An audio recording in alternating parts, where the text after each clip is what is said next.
Hi folks, welcome back to the Addicted Bookworm. Alright, so once again it is still Wednesday.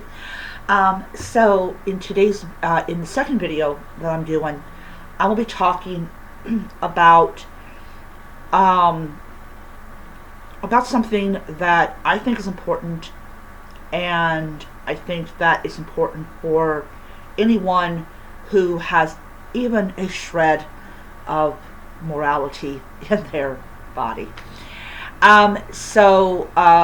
This week I am going to officially put all of my, well, most of my Kindles on factory reset, meaning that, meaning that like my Kindle Colorsoft and my Kindle Basic and my Kindle 12th Gen are all going to be sold to a shop, and I will take that money, put in my savings, and use that to eat.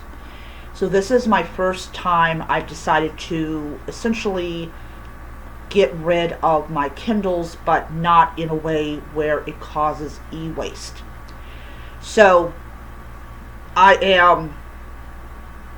I'm looking forward to that. I'm looking forward to getting rid of them and just basically having my Nook and my Kobo. So I'm only going to have basically 3 e-readers that I use. Well, 4 actually, because I have the Nook Glow Life 4. Anyways, that's what I'm going to be doing, and I'm going to use my 11th Gen Kindle until I read all the books, and then that is going to be factory reset and put away, probably in that drawer right over there. Because I tell you something, every time I finish a fantasy book, I kind of dread moving all that stuff, because it means that, I have to move stuff around. Anyways, so yeah. So, early this morning, I decided to go on to Barnes & Noble and find out how much I would have to pay for an ebook version of The Great Hunt by Robert Jordan. And I discovered that the ebook, like, if I go on, well, I'm not going to go on Barnes & Noble because they don't give me the price. Let's see here.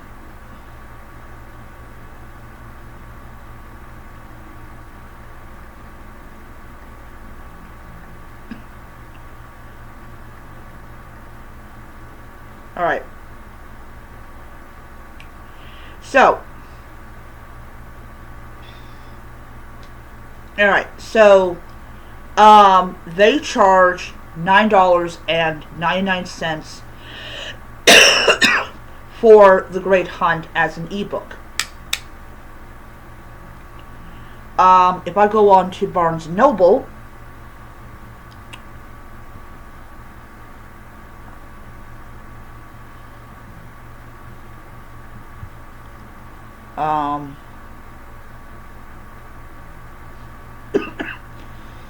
let's just type in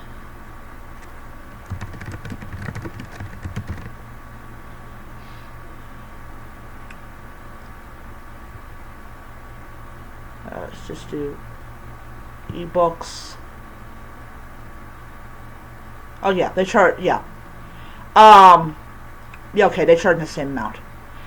Okay, so now sometimes that's not the case. Sometimes they charge a lot more for their books.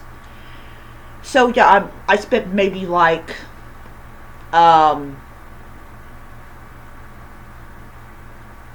like 6 something. It's really weird. I think I paid more for The Great Hunt than it shows now. I might be wrong, but anyways, I was looking at some of their prices, and yes, they are not cheap by any stretch of the imagination. So I know I was looking at one ebook and it was like 24, like not 24, sorry, 23.99. Might as well say $24. And I was like, I'm like, dang, like what's going on here? What's going on here? Um, so when we talk about ebook prices, they have in fact like gone up. So if I go on to the app, um,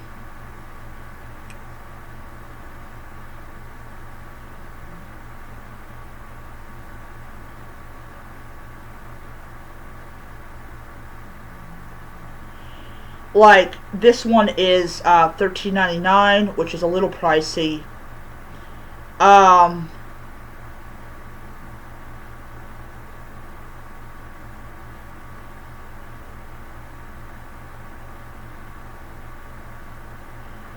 let's see, let me try and find.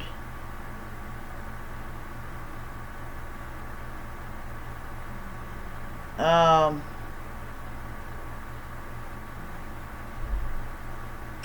okay, so we have, okay, here's one. Um, we have The Wreck of the Mentor, a true story of death, despair, deliverance in the age of sail. They want $26.59 for this book. If you go on to Amazon, let's see if they decide to not shock me. um, they probably will shock me. So we'll just type in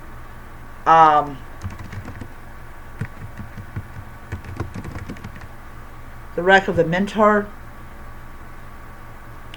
They want $9.31 for that book. So if I am a person who is on a fixed income and I really want to read this book, and I see that it's cheaper on Amazon, guess what? I'm going to get it on Amazon instead of on Barnes & Noble. And this is how they've dominated the ebook market. When Barnes & Noble makes their books like almost $27, people are going to go to Amazon because they know they can get their ebook cheaper. And I think this is because Barnes & Noble, there are plenty of books they can offer at a reasonable price, but then there are some books that, and this is my own theory, the publishers are saying, no, you will charge this much money for the ebook. And there was this whole like lawsuit between Amazon and these publishing houses because of their ebook prices.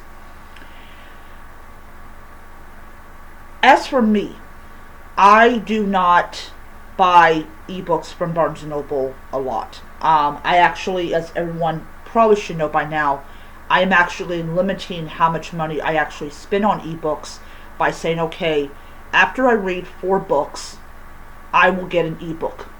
And it'll probably be one of the samples that I read and I enjoyed. I was like, okay, I can see myself getting this book, and I get it, and then I start reading it.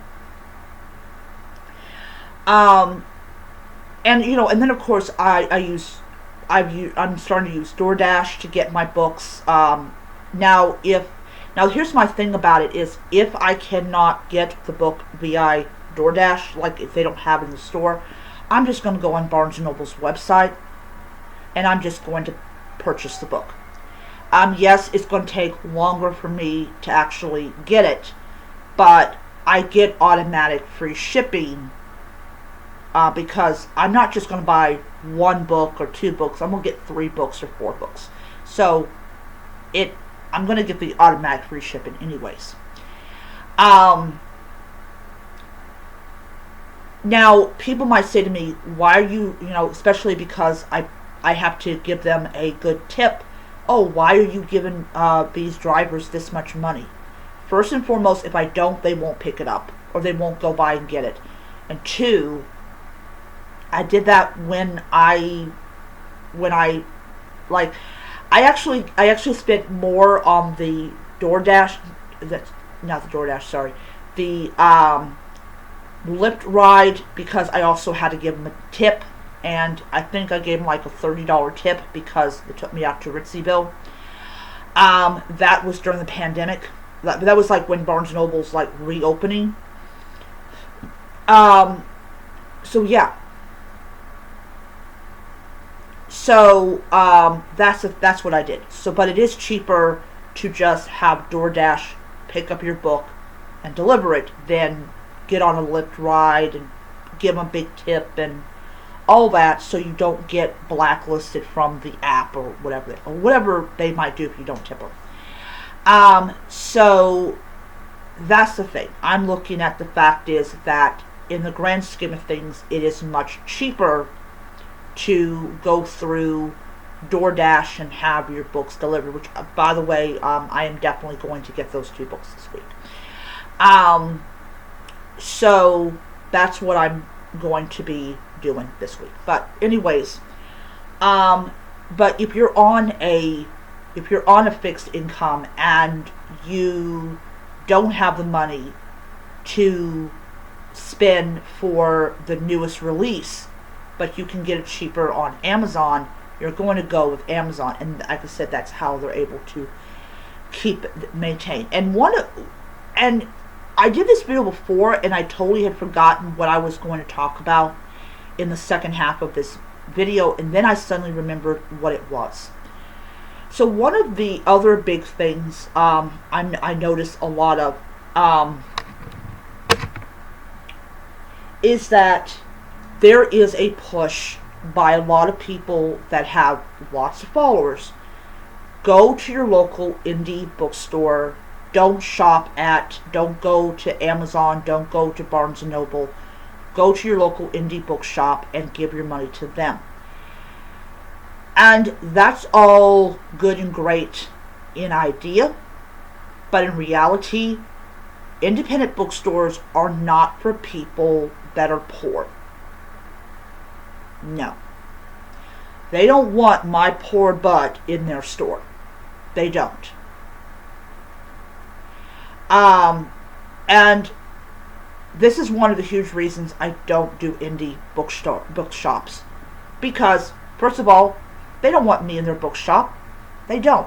They want people that dress a certain way, or they can smell the money. They can smell the $10,000 like line of credit coming off your body. You know, they don't want, and it's really sad when, like, you watch videos of the types of people that go into indie bookshops, and they're like, yeah, they can tell that you have money. They can tell if you got enough money to afford the books. And they don't want, you know, and here's the thing is that they know that if you have money to go into their shop, you're going to probably spend a couple $100 in their store. And I always felt like that indie bookshops totally excluded people like me. People that work, you know, fast food job, get paid every week, has to spend most of it on bills. And yeah, and if you go into Barnes & Noble, totally different vibe. You walk into Barnes & Noble and you feel like that you're welcome.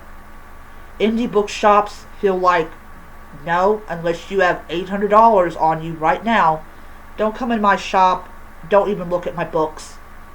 You might get the poor sludge on them, and they'll be totally unusable. And you know, I might be wrong about that. I might have that wrong feeling about indie bookshops, but indie bookshops are not my favorite. I would rather walk into a business like Barnes & Noble that treats me like I'm a human being, and like just like leaves me alone. So I mean, like I said, if you have hundreds of dollars every 2 weeks or every week to go to an indie bookshop, you have fun. But I have noticed,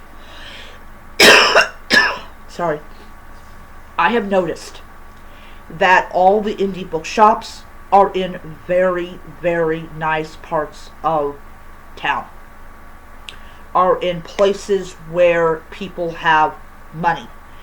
And you will never see an indie bookshop downtown. Never. Oh, I hate that. Amazon actually has a bookshop downtown. And people go in there. And I only walk past them. Might be a Barnes & Noble. Yeah. Might be a Barnes & Noble. But I think it might have been Amazon. But no, it might be a Barnes & Noble. Might be a Barnes & Noble. But anyways, I walked past it. And I didn't have money to go in there, so I didn't go in there. But everybody in there seemed to be having a great time. And I was like, at some point in the future, I will go downtown and see if it is a Barnes & Noble or it's an Amazon. So, one of the two. But yeah. Sorry. But yeah. So, that's the thing about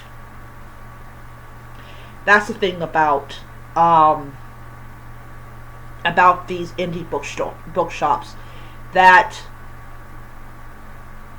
they're just not for me. They're just not for me. I don't really care about indie bookshops. I do feel bad for them when Amazon decides to do their Prime Days during Indie Bookstore Week, which is not good. Because if you don't want people to think that you are against indie bookshops, stop having your events during Indie Bookshop Week and stop lying about why you're doing it. But as far as gracing its doorway, no. I'm never going inside of an indie bookshop. Ever. I would rather pay the money, go and have my books picked up by DoorDash, or go on their website and order the books from them and just, enjoy. But as I said, if you guys are into indie bookshops and you have the finances and you have a car and all that, have fun. But as for me, no, I'm just not a fan of indie bookshops. Alrighty, that is my video. I will see you guys next time.